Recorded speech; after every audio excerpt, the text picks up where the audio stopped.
just going to talk about City Hall. A lot of people don't really appreciate City Hall. They think it's not, it's fairly plain looking, it's not that attractive, doesn't fit in with the other heritage buildings in town. But if you talk to most architects, they'll rave about it. It's actually seen as one of the earliest and finest examples of the modern or international style of architecture outside of a major city. And it was designed by CBK Van Norman, who was a rising Vancouver architect at the time, and completed in 1939.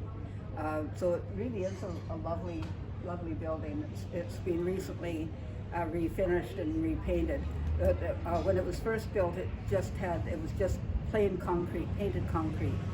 And the tower there is because the fire hall was in the back part of the building. When it was originally built, it contained the fire hall as well. And of course, they rebuilt the new fire hall back in the early 2000s, or 1990s maybe. But when it was first being built, there were a lot of people that were kind of making fun of it.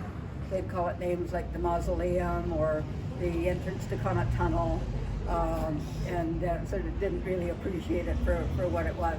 But when the people were starting to, tourists were coming to Revelstoke in 1940 when they opened the Big Bend Highway, more people were coming through from other places and were raving about it. And especially the interior of it was designed to really match the exterior at the time, and it's been completely renovated inside, so it doesn't have that same synchronicity of the whole building between the interior and the exterior. But it still is listed on the Canadian Registry of Heritage Buildings, so it's considered one of our finest heritage buildings.